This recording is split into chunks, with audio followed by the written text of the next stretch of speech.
Section C. For candidate eligibility. 5.1.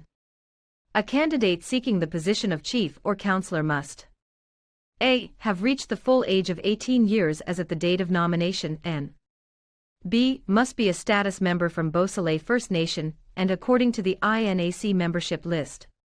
c. Not be in breach or violation of any Beausoleil First Nation rules, policies, regulations, or laws in effect at the date of nomination, and d. Candidates cannot run for chief and counselor positions at same time, and e. Not be currently incarcerated, and h. Have a clear criminal record in vulnerable sector within the last 10 years or shall have had a pardon or record suspension, and I. Not have been convicted of a criminal offense, and j. Are not currently engaged in litigation with the Beausoleil First Nation, and k. Not have been terminated with just cause as a council member, chief or employee within the last 5 years prior to the election.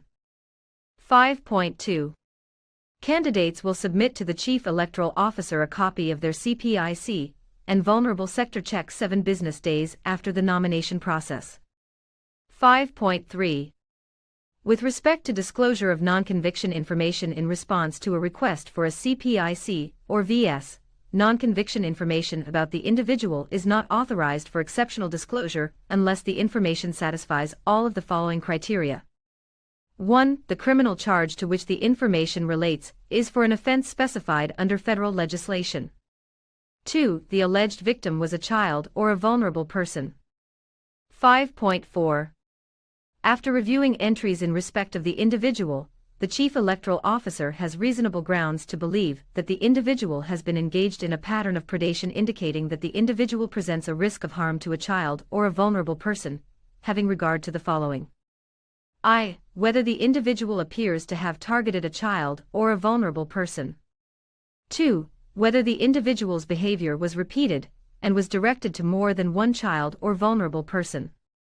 3. When the incident or behavior occurred. 4. The number of incidents. v. The reason the incident or behavior did not lead to a conviction. 5.4. Any Beausoleil First Nation employee who is nominated in accordance with these rules and regulations can take a leave of absence with pay up until election day of June 1st if he qualifies for paid leave in accordance with the BFN personnel policies and procedures. 5.5. Employees who choose to run in an election and are voted in and accept must resign their staff position the following business day after the election day of June 1st. 5.6. Beausoleil First Nation employees who are nominated and intend to run for a chief or counselor position shall state their intention to the First Nation administrator immediately or within 7 days after nomination through a letter or form indicating their acceptance. Employees who intend to run for political office will uphold the integrity of their staff position and continue to follow BFN personnel policies and procedures if they do not request a formal leave of absence under Part 5.